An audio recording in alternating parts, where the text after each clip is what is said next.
Қайырлы күн, пайдалы кеңестер арнасының оқырмандары, бүгін мен сіздерге аяқтың тамырларының тартылып қалуы жайлы айтатын боламын. Бұл жағдай сізде кездеді ме? Комментарийге жаза кетіңіз. Аяқтың тамырларының тарылуы немесе варикозды веналар мен қан айналымы проблемалары әр түрлі себептерге байланысты болуы мүмкін. Міне, ең көп таралған себептер. Бірі қан айналымы бұзылуы. Қан айналымы нашар болғанда қан веналарда дұрыс ағыммен жүрмей, олар ұлғайып кеңейеді. Бұл әсіресе төменгі аяқтарда жиі кездеседі, себебі олар жүрекке жақын емес. 2. Тұрақты физикалық белсенділіктің болмауы. Белсенді қозғалыстың аздығы, отыру немесе тұрып қалу қанның аяқтан жүрекке қарай қозғалуы қиындатады. Бұл веналардың кеңеюіне және қан айналымы проблемаларына алып келеді. 3. Жүкті болу. Жүктілік кезінде ағзадағы қан айналымы өзгереді. Бұл аяғыңыздағы веналардың кеңеюіне немесе тарылуына әсер етуі мүмкін. 4. Тұқым қуалаушылық. Егер отбасында веноздық проблемалар немесе варикозды веналар болса, онда адамның осы жағдайға ұшырау ықтималдығы жоғары.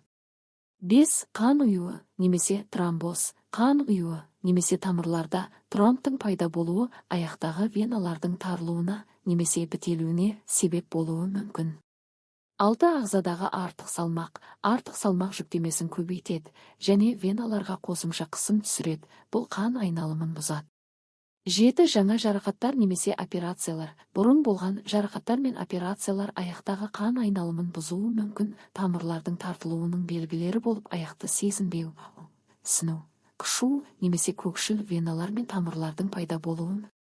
Мұндай жағдайды уақытында емдеу үшін дәрігерге қаралған жөн. Қан айналымын жақсартуға арналған жаттығулар, дұрыс тамақтану, әрі арнайы қысу шұлықтарын киюде пайдалы болуы мүмкін. Аяқтағы тамырлардың тартылуы немесе қан айналымы бұзылуы туралы толық мәліметтер мыналар. 1. Варикозды веналар. Варикозды веналар бұл аяғындағы веналардың кеңеюі мен ұлғаюы. Олар жиі кездеседі және басты себептері арасында генетика, ұзақ уақыт бойы бір орында тұру немесе отырып жұмыс жасау, артық салмақ және гормоналды өзгерістер бар. Белгілері: веналарда көрінетін көкшіл немесе қызыл түсті түйіндер, аяқтағы ауырлық, ісіну, түнде бұлшықеттердің құрысуы және аяқты көтергенде жеңілдік сезіну. Емдеу. Емдеу үшін дәрігер варикозды веналарды қысу шұлықтары, физиотерапия, кейде операция немесе склеротерапияны ұсынуы мүмкін. 2. Тромбоз. Тромбоз бұл тамырларда қан ұйып тромб пайда болуы. Бұл қанның дұрыс ағып кетуіне кедергі жасап, аяқтың ісінуі мен ауырсынуына себеп болуы мүмкін.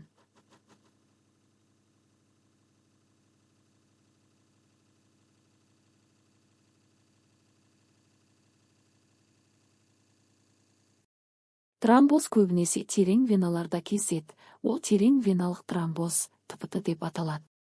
Белгілері: аяқтың ауырсынуы, ісіну, қызару, жылу сезімі және көбінесе аяқты қозғалтқанда ауырсынудың күшеюі. Емдеу. Қан сұйылтатын дәрілер мен антикоагулянттар қолданылады. Емдеудің тағы бір әдісі тромбты жою үшін операциялық араласу. 3. Артық салмақ. Артық салмақ веналарға қосымша қысым түсіреді. Бұл аяқтағы қан айналымын қиындатып, оның тарылуына себеп болуы мүмкін. Қанның аяқтан жүрекке дұрыс ағуына кедергі жасайды. Емдеу. Артық салмақты жоғалту үшін диета мен физикалық белсенділікті арттыру маңызды. 4. Жүктілік. Жүктілік кезінде ағзада түрлі гормоналды өзгерістер болып, венозды қысым артады. Бұл әсіресе аяғыңыздың төменгі бөлігінде байқалады.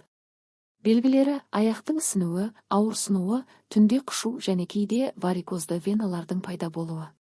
Емдеу. Жүктілік кезінде дұрыс тамақтану, аяқтарды жиі көтеру және қысу шұлықтарын кию сияқты шаралар көмектеседі. 5. Қозғалыссыз өмір салты. Ұзақ уақыт бойы бір орында тұру немесе отыру аяқтағы қан айналымын нашарлатып, венозды қысымның артуына себеп болуы мүмкін. Бұл варикозды веналардың немесе басқа қан айналымы бұзылыстарының пайда болуына ықпал етеді. Емдеу. Әр 30-40 минут сайын орнынан тұрып, аяқты қозғалтып отыру, күнделікті жаттығулар жасау қан айналымын жақсартады. 6. Гормоналды өзгерістер. Гормондар қан айналымына әсер етеді. Мысалы, әйелдерде жүктілік, етеккір кезеңдері немесе гормоналды контрацептивтерді қолдану кезінде веноздық жүйе мен қан айналымы өзгеруі мүмкін. Белгілері: аяқтарда ауырлық сезімі, ісіну және веналардың көрінуі. Емдеу: гормоналды балансқа көмек көрсету үшін дәрігердің кеңесі қажет. 7. Темекі шегу. Темекі шегу қан айналымын нашарлатып, қан тамырларының тарылуына әкелуі мүмкін. Бұл ұзақ мерзімде веналар мен артерияларда артық қысым жасайды. Емдеу: темекіні тастау қан айналымын жақсартуға көмектеседі. Қан айналымын жақсартуға арналған кеңестер: физикалық белсенділік, жүру, жүгіру, велоспорт немесе жүзу сияқты әрекеттер аяқтағы қан айналымын жақсартады. Аяқты көтеру: аяқтарды күн сайын жоғары қою қанның жүрекке ағып кетуін жеңілдетеді. Қысушылықтары веноздық жүйенің жұмысын жақсартады, әсіресе ұзақ уақыт бойы отыратын немесе тұрған адамдар үшін пайдалы.